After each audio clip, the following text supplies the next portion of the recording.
So, what if the key to India becoming a global economic powerhouse by 2047 isn't about looking outwards, but actually looking inwards? In a world where global trade is kind of hitting the brakes and supply chains are fracturing, we're going to explore a really powerful idea that the secret to India's medium-term growth lies in unleashing its own massive domestic engine. And the fuel for that engine? Deregulation. So, here's the game plan for today. First, we'll set the scene by looking at the major headwinds in the global economy. Then, we'll zoom in on China's role in all this. After that, we'll talk about India's huge national goals. And then, we get to the core of it, how deregulation could be the answer. And of course, we'll wrap it all up with the key takeaways you'll definitely want to remember for your exams. There's that ancient saying, "May you live in interesting times." It's often meant as a curse, and honestly, it perfectly captures our current moment. The era of hyperglobalization seems to be over, and we are, for sure, living in very, very interesting times. Okay, so part one. What does this new, fragmented world actually look like? Let's dive right in. All right, let's kick off with a piece of jargon you absolutely need to know. Geoeconomic fragmentation, or just GEF. Think of it like this.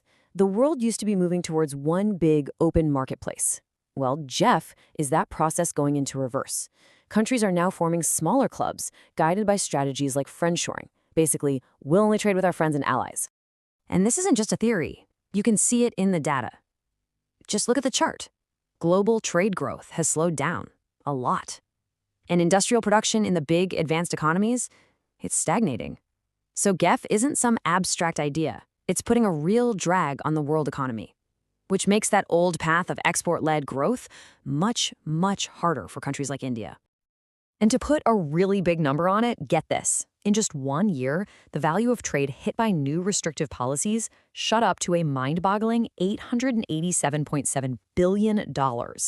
That is a massive jump, and it shows you just how quickly these new barriers are going up. So what's the bottom line here?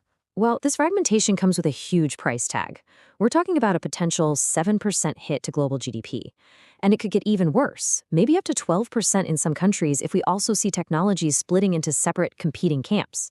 This is the tough global environment that India has to navigate. Now, let's move to our next section, because there's another massive layer of complexity here, and it has to do with one country's incredible manufacturing power. So, just how dominant is China?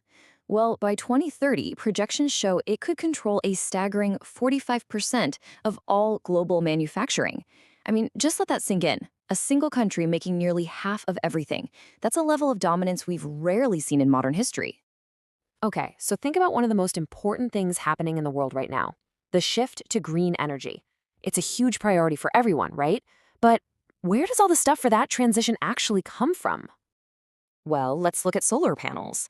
From the raw polysilicon to the final panel you put on a roof, China's share across every single manufacturing stage is more than 80%. What about electric cars, the batteries that power them? Yep, China controls nearly 80% of the world's manufacturing capacity for those too. And for wind turbines, it's about 60%.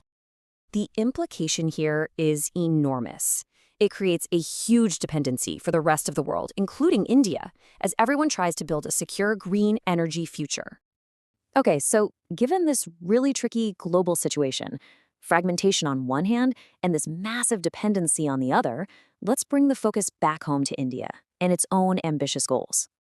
The Central National Mission, and this is a key term you have to know, is Viksit Bharat at 2047. It's the vision for India to become a fully developed nation by the time it celebrates its 100th year of independence. But a vision needs a target, right? And the number that economists keep coming back to is this. To make Viksit Bharat a reality, India's economy needs to grow at a sustained rate of around 8% a year for at least the next decade. That's a huge challenge. So here's the crucial link. With the global engine, exports and trade, sputtering, India simply can't rely on that to hit its 8% target. The growth has to come from within. The time has come to fire up India's own domestic engines. And that brings us right to the heart of this entire explainer. The core argument here is that systematic deregulation is the key to unlocking that massive, untapped domestic potential. Let me give you a perfect real-world example of the problem. Because of certain laws, like the Factories Act, it can actually be cheaper for a business to run two small factories with 150 workers each than one big, more efficient factory with 300 workers. The result? Businesses are actually discouraged from getting bigger and achieving economies of scale. It keeps them small, and that holds back productivity and growth for the whole country. So, how do we fix this? Well, especially for those of you studying for exams, here is a great little mnemonic to remember: the ICE framework. States can break the ice of this regulatory burden.